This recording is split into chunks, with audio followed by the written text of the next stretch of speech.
Okay, there we go. There's the Sea Devil. There's that one. That should be the censored one. Good. That should be that one. And I can put that one in there as well. Actually, I won't put that one in. I don't need that one. Cut. I can put. There we go. Up.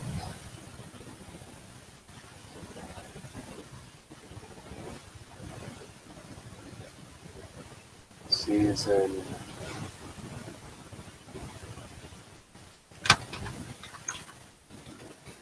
D. And the guide calls it season R.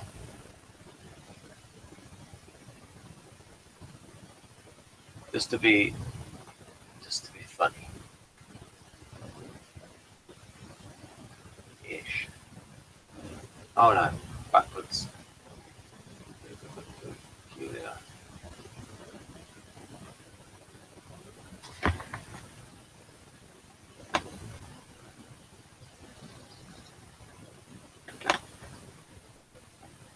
Oh, bollocks. I should have taken a photo of Soolin.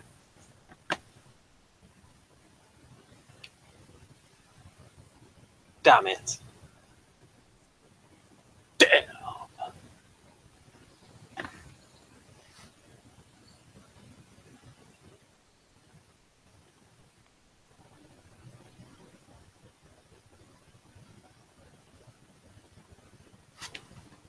Pretty solid.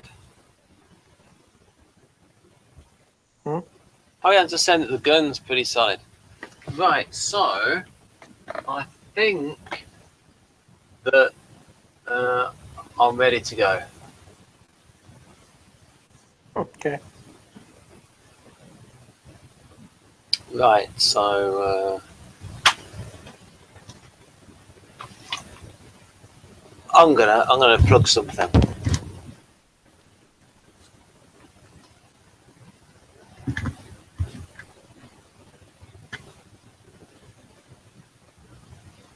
Well, I'll start now, if that's all right with you, Jeff. Mm-hmm. Right. And we're live on the Dandelion and Burdock edition of the Blake 7 review show, and we will be reviewing the episode in the title, Rescue. Now, this episode contains two lovely things, Soolin and the gun prop. So I'll just put the gun prop on and then I'll do a summary of the episode. Are you going to explain what that means, the first thing you said? What, Dandelion and Burdock? Yeah. Yeah, I'll go back to the Burdock in a moment. It's a very British kind of drink. But yeah, this is the gun prop that you used. We'll go over that later on, but I think it's pretty solid looking. What do you think, Jeff? Solid looking? Yeah, well, you know, not like a plastic gun. Yeah. Right. Nice guns. Right, so.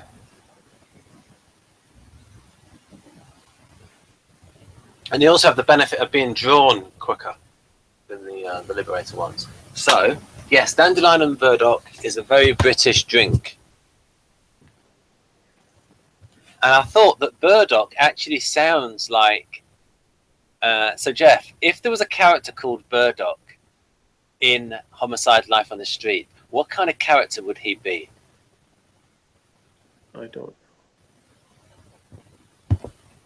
Do you think he would be a tough, hardened detective Burdock?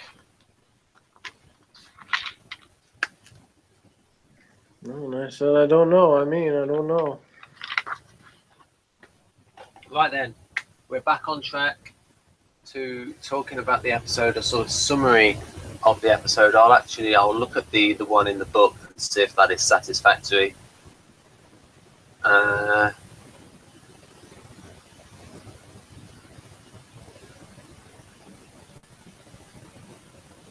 Yeah, that's pretty close.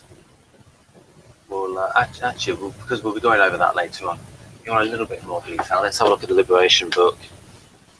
And I will give the summary of the episode, Season D. And the plot is thus. Stranded on Terminal, the crew discover that not only is the landscape full of perils, but that Servalan has booby-trapped both the ship and the base with explosives, killing Callie.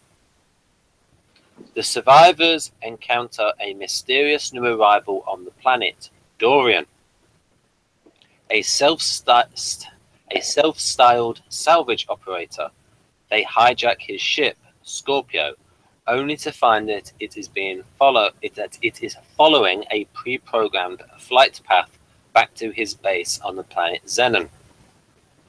There they meet Dorian's associate, Soolin, a gunfighter. It transpires that Dorian is over 200 years old and has sustained his youthful appearance through the use of a mysterious room under his base. His own aging processes, illnesses, and so forth are projected onto a creature trapped in a subterranean room. Dorian disarms Avon, Soolin, Tarrant, and Dayna and traps them in the room, intending to make them his next victims. But Vila, who has been overlooked, smuggles in a Federation rifle. Avon kills the creature, and Dorian dies as his own physical excesses are visited back upon him. Now, just a technical point, I don't think it's a rifle, because a rifle means little grooves that in the barrel that spin the bullet to make it more accurate. I don't think they have that in a laser blaster. I was surprised that it had an explosion because I thought he had put wine in it. Ah, wine in the blaster. Yeah, I figured that's what he did because he was looking at the wine and then he looked at the gun. Ah, So maybe right. he figured, well, he was going to like spray him in the face with it or something. I sort of saw it as a... yeah, I know where you're going with it. I know you saw it properly. Yes. So yes, so what did you think of it, Jeff? It was weird. It was weird, yes. Oh no! What a critic! Hopefully he will come back. Right then, it is time for me to fill. How does Ben feel? Aha! Oh, it's coming. It's calling me. What do I do? How do I answer? It will create another hangout and then it will cause confusion. And then it won't get recorded. Oh no! What I'll do is I'll send him this link and then see if he clicks on it. What? Oh, you're back! I think you're back. Right, you're back. Because you sent. I got a notification for a call. So yeah, Jeff, you thought it was weird. The Hangout thing, when it kicked me out and said call error, I just tried to go back into it, and the screen it was on was not the current thing. It was a previous thing. That's the problem, isn't it, with these Stupid design. Yes, because initially people were saying, "Oh, why can't we go back into the same hangout?" And then we have these flipping permalinks, and all these old hangouts hang around, causing confusion. Well, I'm just saying it should default to the one you just got kicked out of, as opposed to a previous one. So that's anyway. Agreed. Too logical. Yeah, for that was actually somewhat funny though. If I had not been able to come back, that my one-word review of it would just be weird. Yes, and and when you disappeared, I said, "What a critic." Yeah, it was completely unintentional, but that would have actually been a good, pretty funny if I just said weird and then just exited. Yes, and leaving me on my Todd to Phil, never knowing whether Well, I you'd really come don't back. have much to say about it. Probably, I kind of, because I kind of ranted with the last one in the end of the season, so all of that is, if I said stuff again, it would just be a rehash of that kind of thing. But as far as the episode itself,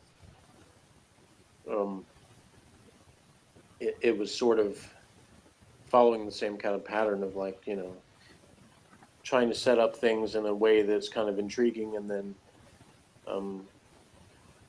you know, kind of be a letdown towards the end. And once again, they created a character that seems interesting and then killed him off. Which that was kind of a. It reminded me of some Doctor Who stories because there's some that sort of have that, guy goes psycho kind of thing, going. So, but there was just little things I didn't get, like, it seemed like he was working with the girl, and then all of a sudden he turns on her, and there's not really like any confrontation about it. She just sort of is like, oh. So that was kind of weird, and yeah, I agree with you about that. Yes, there needed to be. I'm going to, for the sake of trying to give the show the benefit of the doubt, I'm going to say that it wasn't actually Servalan that booby-trapped the stuff. It was somebody else because she's too incompetent to think of something like that. That's actually a compliment to the, I'm trying to give the show the benefit, say that, somebody else thought of that as opposed to her, because it doesn't make any sense for her to screw up so many things and then suddenly think of that. But yeah, actually I was going to say, when you talked about saying that I had previously said the actress who plays Soolin was cute, and that you thought it was from some pictures you showed me or clips or whatever. She was actually in the first season of Blake 7. One episode, Yes. She played a mutoid. How did you know that, Jeff? Well, because I looked up the name, because I was like, she does look familiar, but I don't think it was from you showing me something a while back. So I was like, did I see her in something else? So I looked up her credits, and when it got to Blake 7, it showed the first one she was in was the Project Avalon from the first season. So I was like, oh, okay. So I saw her in that. Because I knew it had to be something more recent than that. Well, it's probably best not to keep looking stuff up because there is a major spoiler. Well, yeah, and I didn't.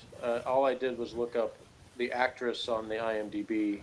So I guess the only thing really it could have told me on that was that if, she got killed off in a couple episodes or something, it would it would only show like, it would say a number of episodes, but I don't even remember what number it said. So I wasn't paying attention to that. I was just looking to see if I had seen her in something else, and I happened to see when I got to Blake 7 that she was credited as mutoid in the other one. So that's why. Yeah.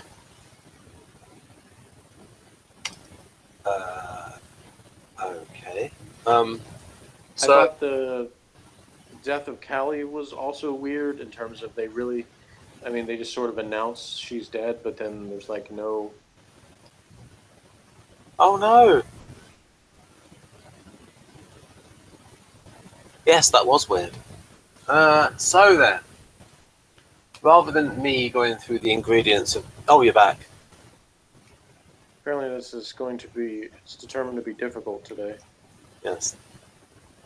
So yes, Callie. So what I can say what happened there is the actress wanted to leave, and so she didn't come back. I think they recorded that. That may have been previously used footage, or she may have just come in and recorded a few lines. And so at the last moment, I figured that that it was something, because all she said was she called out to Vila. I figured she must have done that in a previous episode sometime, so they probably just reused a clip. But what I meant was I was talking about like the aftermath of that. That was like it barely got a mention, Oh yeah, there were a couple of lines, but Vila especially seemed like he was close enough to Callie that there would have been some, reaction on his part beyond what they showed. That he would have been a little bit more broken up about it. I'm not saying he would have been like sobbing on the floor or anything, but that it would have made a little more of an impact on him. Well, what am I supposed to say, Jeff, without giving away future information? Well, you don't have to say any future information. Right, okay. We're just talking about this episode. I'm saying Okay, the reaction in this episode seemed a little understated. Okay, fair enough. Yeah, I think that's probably the scripting things of the last minute. Yeah, I can understand why, it would be difficult. But at the same time, it seemed like if you knew, I mean, you knew she wasn't going to be there enough that you were able to put in the lines that said she was dead. So you could have asked, a little bit more of a reaction. Oh yes. From the people that, I mean, I don't expect Avon to have much of a reaction, but at least Vila, I think, would have a little bit more than that. Even though Callie was probably about the only one he had a romantic relationship with on the ship. Who, Vila or Avon? No, Avon. Callie would have been the only one. Oh. Well, but Avon has that. I mean, if he made some kind of wistful comment or whatever to, staring off into space, maybe he could have done that. But I wasn't even expecting that. But I figured that Vila would have a little bit more reaction. Even though they had the scene where he was like, drinking the wine, he could have even said something about, that he was sad about Callie and, something related to that. I just figured there was something they could have put in, but, like I said, I wasn't expecting some, huge memorial service or something. Just, and just a little bit more than they should. And the episode was directed by a woman, so maybe that shows the woman was a thinking type. Because if she was an NF, if Mary Ridge was an NF, I think she would have put that in. Yeah, and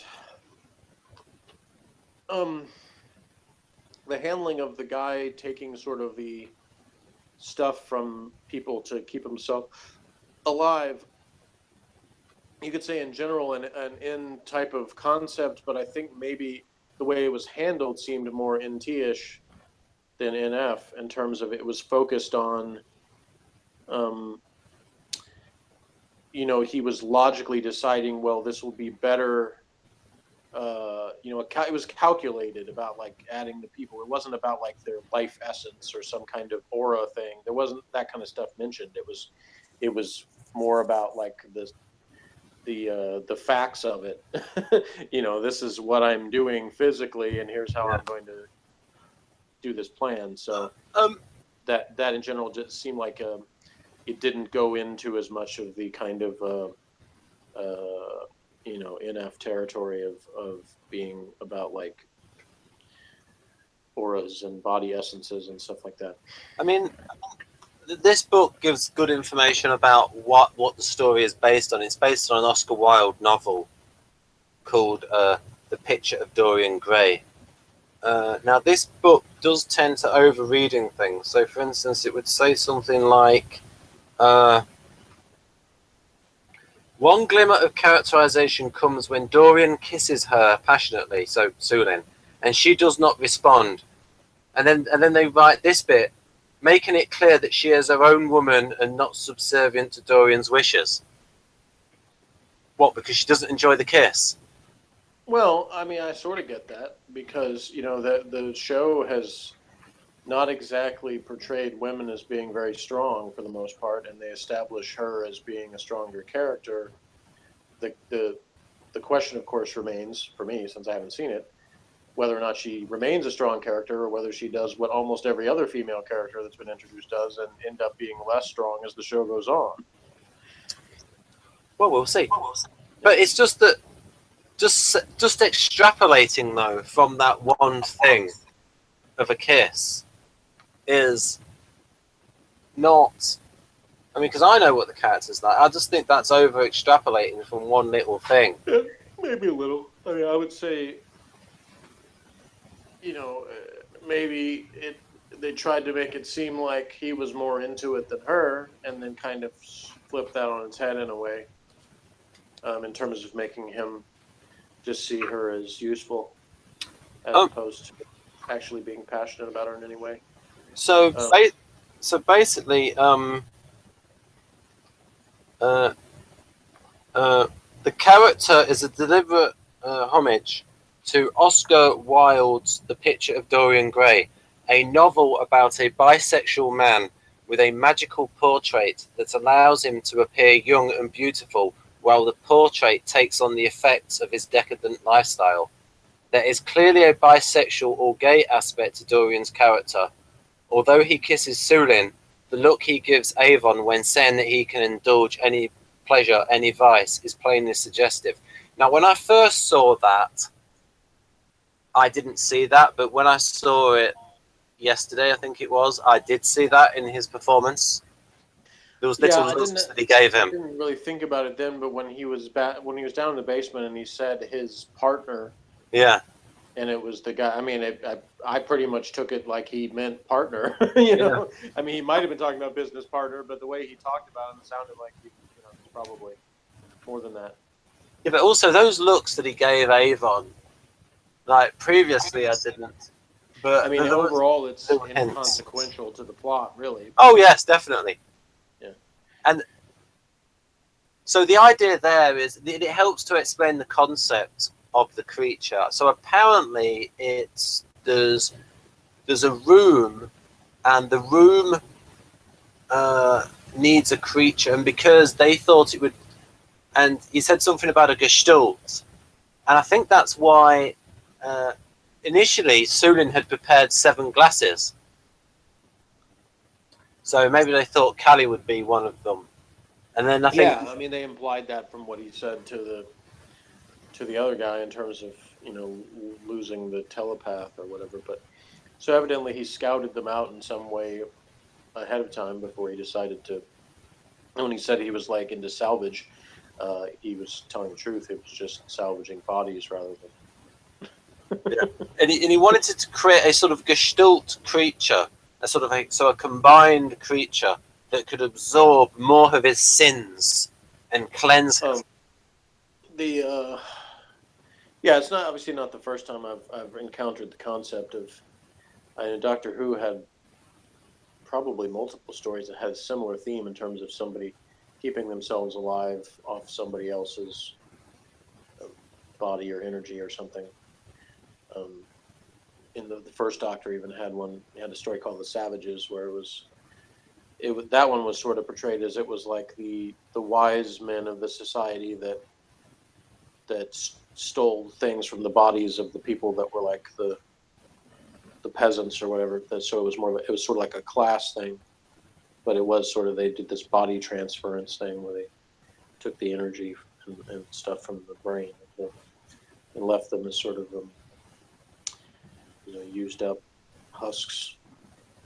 I mean, they were still alive, but they were like, they had basically whatever was useful about them drained out of them. Yeah, I should have also taken a photo of the ship, but I remember you saying that you thought the miniature was pretty good when it was in the base. Yeah, that looked pretty good. The ship itself looks a little bit like the Falcon from Star Wars, but yeah, except a little more pinkish. Yes. But yeah, the effects on that scene were pretty good. So, what are your initial impressions of the Soolin character? I mean, I think I pretty much already said it in terms of they talked well about her. In terms of the things they said about her, make her sound like she's a tough character and somebody not to be messed with.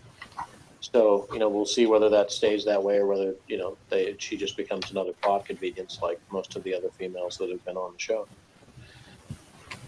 Yeah, then.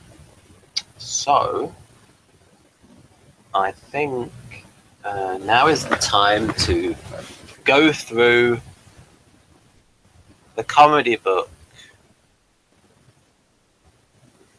Maximum Power. Oh, wait a minute. I'll show the audience. So, just in case they've not seen it, that book, Maximum Power, the author's proceeds go to charity. This book. So I'll now go over to it. I'll show for the Doctor Who fans there, because there might be Doctor Who fans watching. So this is. It's not that obvious. It's a Sea Devil's costume. I mean, it does look repainted. I noticed. Yeah, but you're a super fan, though, Jeff, like me. Yeah. Well. I mean, this was made in. I didn't know it actually was, though. When I saw it, I mean, as brief as it was, I just said it looks like a Sea Devil. Mm. So. And when I actually initially saw in the first scene where they showed him, I actually sort of thought of the Venger from the old Dungeons and Dragons Saturday morning cartoon. Wow. Because of the outfit from a distance kind of looked a little more like that with the cape and stuff. But once I saw it in that, then I was like, oh, it looks like a Sea Devil. Yeah, we were just saying before we came on air, folks, that at the time I don't think they had this. I don't think they had like the Sea Devils or any episode with them in that was released on video. So the only people people would have had to remember the Sea Devils from years before, or maybe images of them in like Doctor Who annuals or something. Yeah, at the time this originally aired, people that had home video was a pretty small number. Because that was 81, right? Yeah, that's right. 81. And VCRs did exist in 81, but it was not exactly a household item. Yeah. Peter Kay joked that they were so big they had to take the window out to get it through into the living room because they couldn't get it through the door. Yeah, we got our first VCR in I think 86, maybe. I think 86. And folks, Jeff's father was like a super NT, so yeah, he got a lot of like computer stuff before it was available to a lot of people. And I think if I remember right, we actually got a VCR.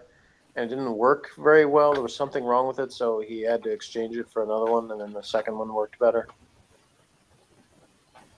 Oh, yeah. I mean, VCR is a magical invention. Well, yeah. I mean, the first thing we used it for, because it was the thing we were into the most on TV at the time, was Transformers. So we used it to record Transformers. Ah. Oh, yes. I remember a friend of mine had the tape released at like the first 3 or 4 episodes, and we that was how we discovered animation goofs on the show. Was when we recorded it, and you could pause the tape and see things like that there would be 2 of the same character in a scene. Oh, right. And not only that, is when they were on Cybertron. When they were actually on Cybertron, before the Ark had actually changed their bodies, and when they were in vehicle mode, they were in Cybertronian vehicles. But once they had transformed into robots, they had the parts on them that were parts of the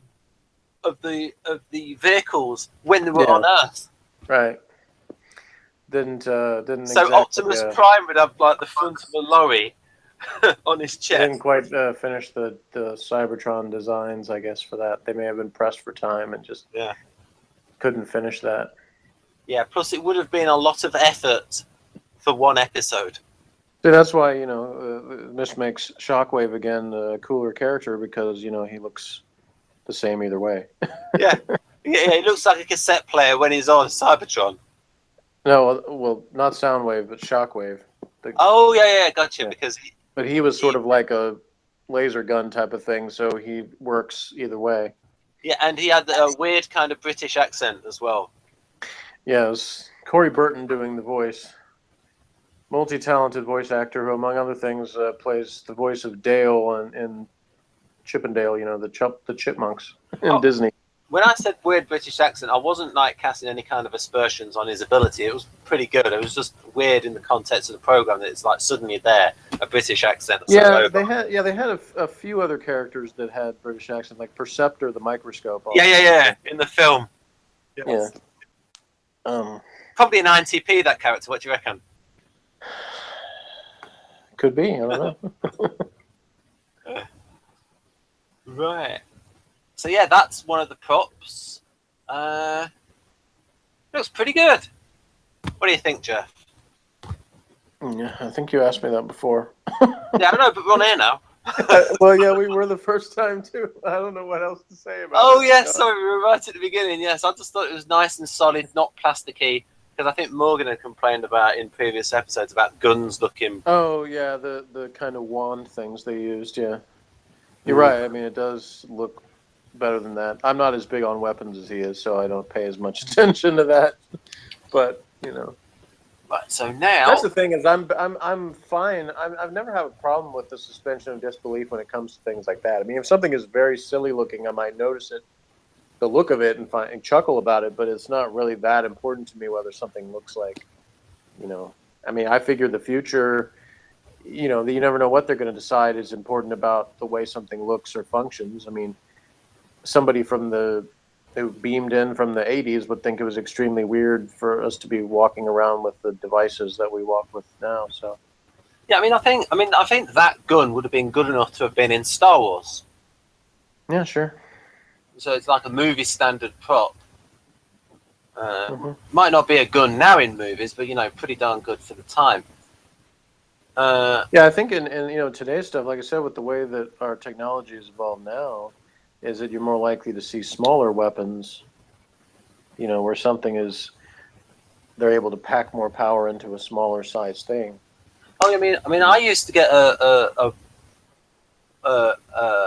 Marshall Cavendish piecework called In Combat, and it had like a huge section on submachine guns. And so this looks pretty realistic, and it actually looks more effective than the Scorpion submachine gun, where if you fire it under your chin, all the bullets will come up and hit you.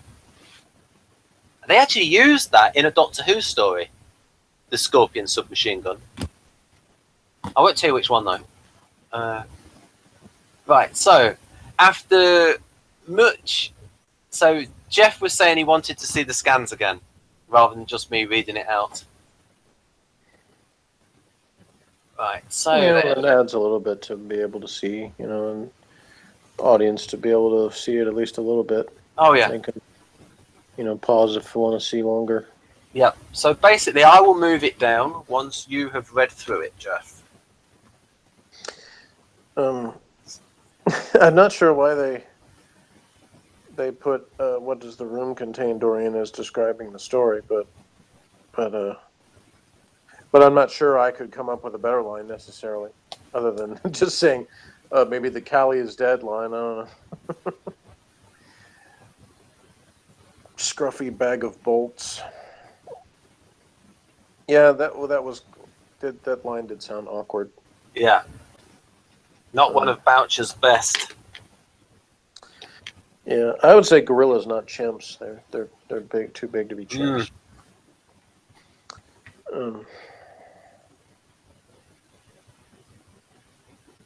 Hot toddy lady squeeze. Okay.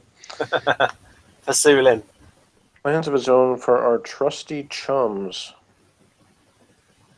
Yeah, that's a very British phrase. I think it was like old 1950s the Enid Blyton books would maybe like say our trusty chums, things like that. Or maybe a bit older than that. Some like old comics maybe in the 1940s. Comic Information. Books. Oh, here we go, yes. A nice subtle request. New title sequence. I'm not sure I'd agree it's better than the last season. The logo has changed, which I thought was all right. Morgan didn't like it. Yeah, I didn't like it because it makes it look even worse for the fact it's not got an apostrophe. That didn't bother me, but I noticed that the theme music at the end was a little bit different than the opening. It was a little bit more loungy sounding. Did you like it, or? It was all right. Okay. Not particularly bothered one way or the other, but no, it's not as dramatic a change as something like, you know, for instance, Doctor Who and Tom Baker's last season, where they changed completely the music. It was the same theme, but it was very punched up, and you know. Oh yeah, I love that new background and all that. I did too, actually. That's actually my favorite of the themes. Is that that period from that season through the Peter Davison time. Yeah. Even though I liked the one from the early Tom Baker years, and obviously that was the first one I ever saw. So to me, there's there's some nostalgia there where I think of that as being the Doctor Who theme, but I liked the other one better. I'm not sure why you put clever by. Oh, because the idea was put terminal. It wasn't really terminal, was it? When you got another episode that follows on from it. Well, it's saying where it left off. Yeah. Well, it's not. Well, if it's terminal, then there's not supposed to be anything afterwards because it's terminal. Well, yeah, it's just we got a disconnect here, obviously, because to me, I'm just looking at it as a very matter-of-fact statement of that this episode started where Terminal left off. Yeah. So I'm not sure what's specifically clever about that. Well, because it's a play on the fact that the episode wasn't exactly terminal. It was terminal in name only. Oh, okay. So that's too deep for me. I'm sorry. Well, it's like if they say a condition is terminal, that means there's nothing afterwards because you'll be dead. Okay. I guess. I mean, like, for instance, when they wrote the episode, they thought it was terminal, i.e. the last episode, i.e. the final episode of the series. I wouldn't have associated with that if you hadn't said that. Okay. Like, I mean, I was thinking terminal as in like a computer terminal. That's what right. Ah, you see, it's very subtle. Yeah. The thing that attacks Dayna. Yeah, it was sort of kind of a snake wormy kind of creature. That scene was another awkward thing again with them like on ropes or something, and it was quite funny though. It didn't seem very well staged. No, yeah, it was a bit dodgy, but it was quite funny though from Vila.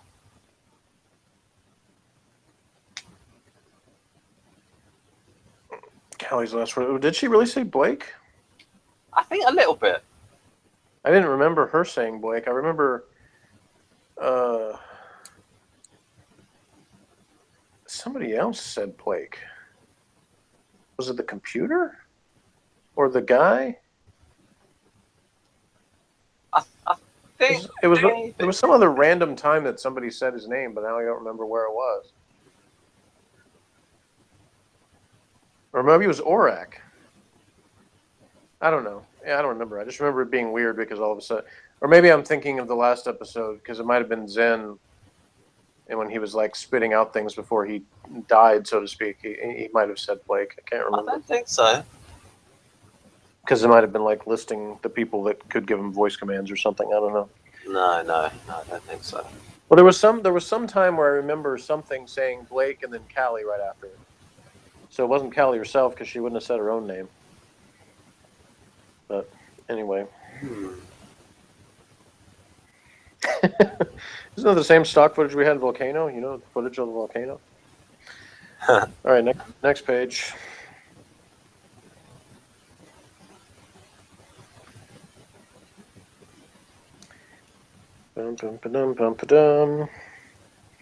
Yeah, Morgan made a note of Dayna explaining the gun clips too. Thought she was just going to keep listing things.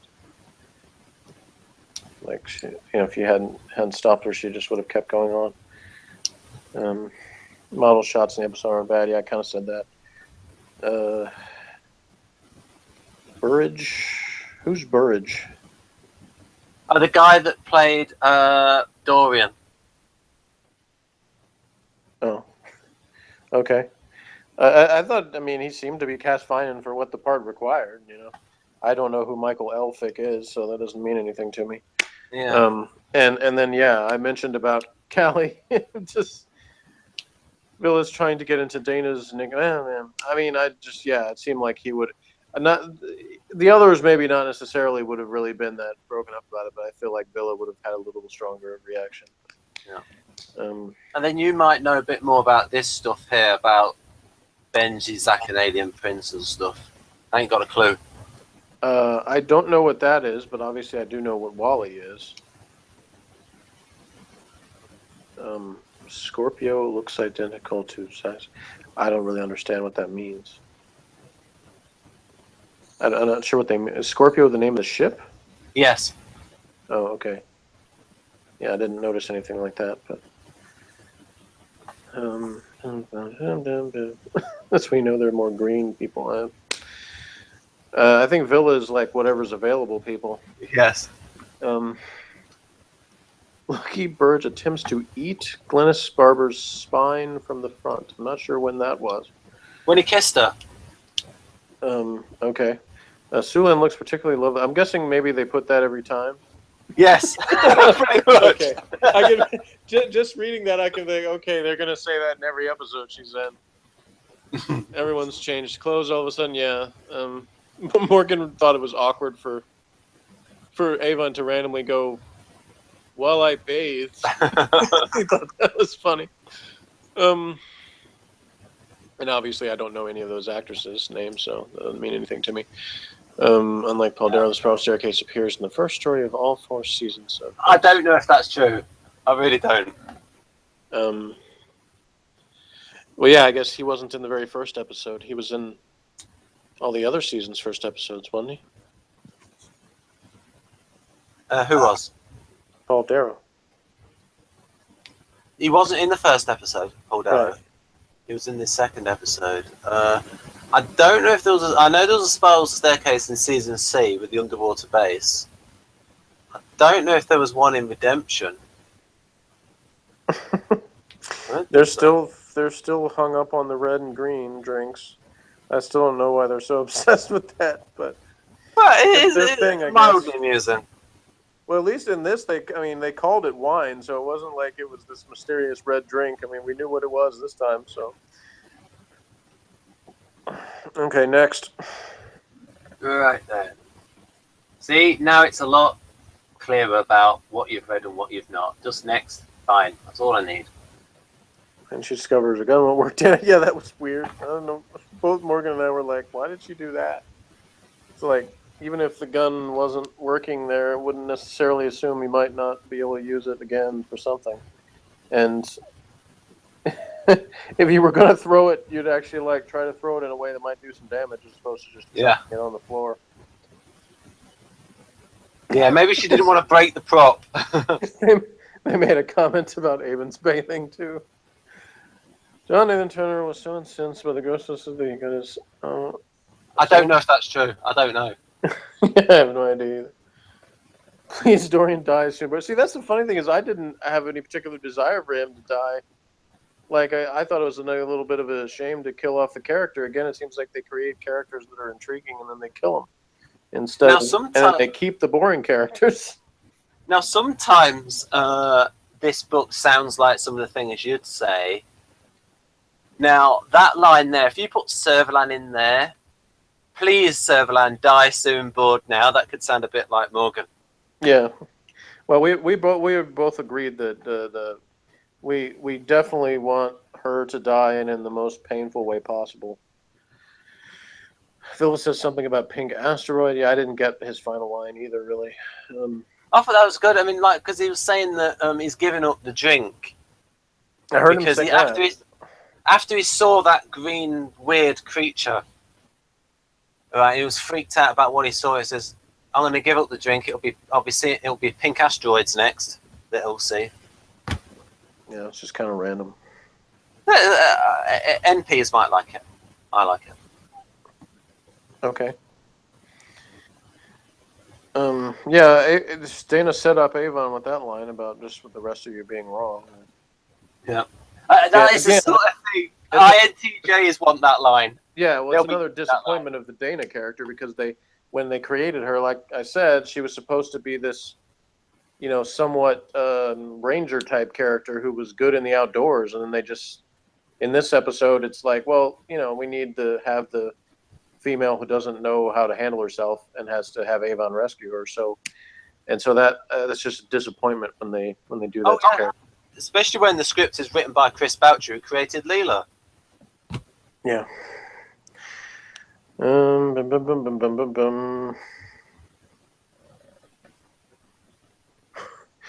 who are they saying whose words were muffled? I think the guy in the Sea Devil costume. I didn't know we were supposed to understand what he said. I figured that was the point. Or something like, I need new people, or something like that. I just figured it was supposed to be he just talks like that, you know. Xenon, yes, Xenon, Girl of the 21st Century. That was a Disney Channel movie. Oh, that sounds like a bit of a adult movie. Well, it wasn't. Dun, dun. Okay, spoilers in previous reviews that can be revealed now. Ultra World opening shot. About Scorpio substituting him for the Liberator. Because if you'd have read that, you would have known that the Liberator would have been destroyed and replaced by Scorpio. So, I mean, was that actually true, though? Yes. Because... They showed the Scorpio ship at the beginning of Ultra World? No. What I mean is, like, I'll show you what was written in the book. I don't think I scanned that one, but I can tell you what was said. Right.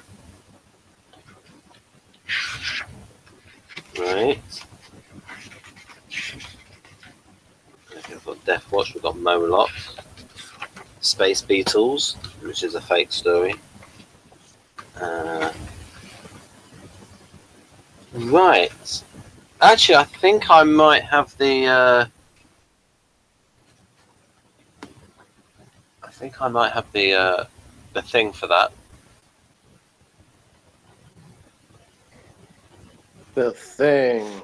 The thing.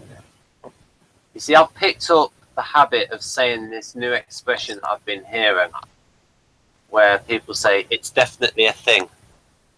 It's a thing. Yeah, that's kind of goes without saying, doesn't it? That everything that's a thing is a thing. Yeah, but I don't know if they're saying it in America or not. I don't know if it's a British thing or... No, I think it's more of an internet thing. There you go. At least it seems like to me, anyway. You just said it there. That's more of an internet thing. No, but it's like they actually like take a concept and say, "Oh, it's definitely a thing." Right. Yeah, I tend to see that online. I don't hear people in real life say that. Mm. Right, so I think I've just opened that. That is... I think I just opened it. Where is it gone? Here it is. So that was the... Oh, I've got a shirt on screen. Sorry, folks. Right, and I can reveal what it now says. Yay, it's the big reveal. The big reveal. Ultra World.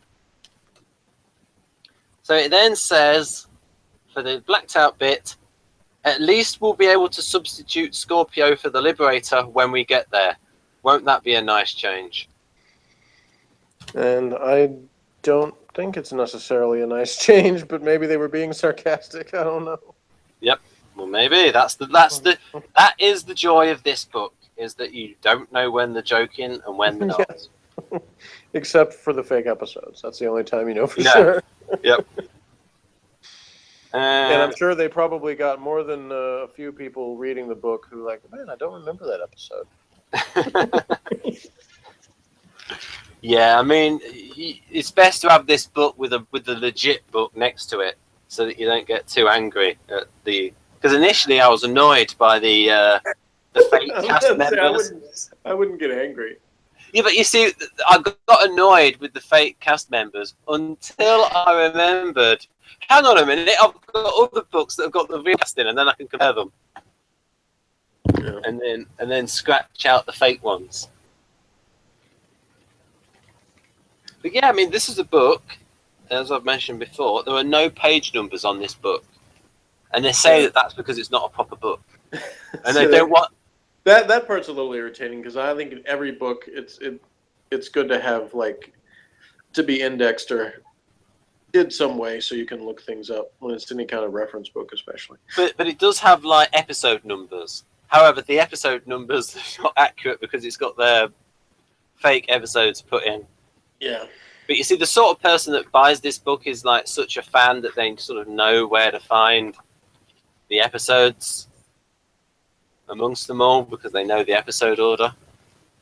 But yeah, it's the proceeds go to, it says at the back, 100% of the author's proceeds from this book will be equally divided between 3 charities Great Ormond Street Hospital, Great North Air Ambulance, and Asthma UK.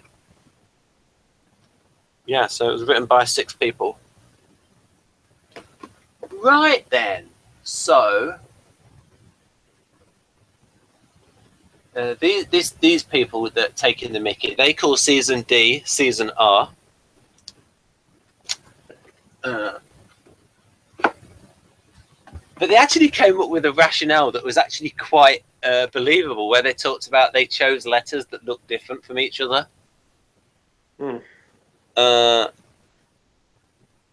So, Jeff, how many out of 10 do you give this one? 3.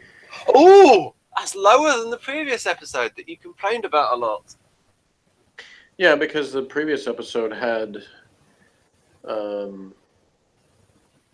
a more interesting beginning where it seemed like it was leading somewhere. This, was kind of boring.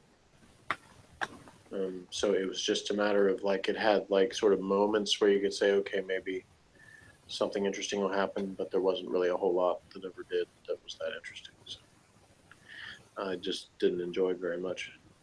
Wow. Okay. I'll give it about a 9. All right. Well, tell us what's good about this episode. The dialogue, all the stuff with the guns and the new equipment, the concept of Dorian not aging because of the creature. Lots of NT stuff with the. I just thought it was a clever episode in order to come up with a situation where you've got to like give them a good ship, and so far they've only got a ship. Oh shit! So far the ship is not very quick, and the teleport doesn't work. So it would have been a bit convenient if suddenly there was a fantastic ship there, but there's a pretty good ship there, but just needs some further upgrades to it. So, I mean, if it had a working teleport, that would be, the audience might say, oh, come on, that's a little bit of a convenient. But at least they've got a teleport that they can work on to see if they can get it working.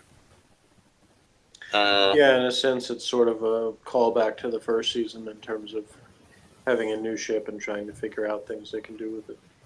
Yeah, so they still have to increase the